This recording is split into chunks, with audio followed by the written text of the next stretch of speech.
तर सातबाऱ्यावर जर दुसऱ्याचं नाव आलं तर आपण काय करायला पाहिजे याबद्दल संपूर्ण प्रक्रिया आपण जाणून घेऊया. तर बऱ्याच वेळा जमिनीचा सातबारा काढल्यावरती दिसतं की आपल्या जमिनीवरती कुणा दुसऱ्याचं नाव चुकून आले. अशा वेळी आपल्याला चिंता वाटते की आपली जमीन गेली की काय. तर अशा रीतीने आज आपण पूर्ण कायदेशीर माहिती या व्हिडिओमध्ये पाहणार आहोत. तर पाहूया. सर्वप्रथम हे समजून घ्या की सातबारा म्हणजे मालमत्ता रेकॉर्ड ऑफ राईट्स, म्हणजेच मालकी हक्काचा पुरावा नाही, तर तो राजस्व नोंदवही आहे. त्यामध्ये नाव आलं किंवा चुकलं तर मालकी हक्क आपोआप बदलत नाहीत, पण चुकीची नोंद असल्यास ती दुरुस्त करणे गरजेचे असते. आता सातबारावरती दुसऱ्याचं नाव येण्यामध्ये काही कारणं असतात.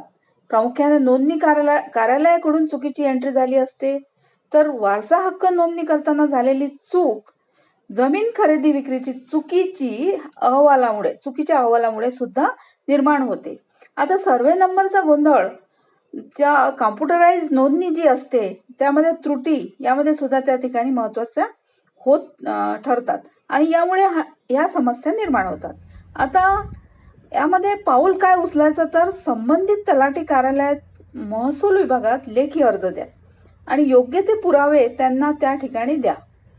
खरेदी विक्रीचा दस्त द्या, वारस प्रमाणपत्र द्या आणि तलाठी तुमच्याकडे नमुना अर्ज म्युटेशन एंट्रीमध्ये नोंद करेल आणि जाहीरनामा प्रसिद्ध करून तलाठी कार्यालयामध्ये लावल्यानंतर जर कोणी हरकत घेतली नाही तर तुमची नोंद मंजूर होते व तुम्हाला तुमचे नाव त्यामध्ये लावले जाते.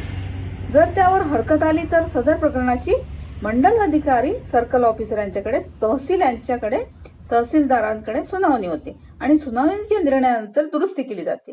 आता हे सुद्धा त्या ठिकाणी समजून घेतलं पाहिजे की अपील करायचे झाल्यास उपविभागीय अधिकारी किंवा जिल्हाधिकारी यांच्याकडे तुम्ही अपील करू शकता.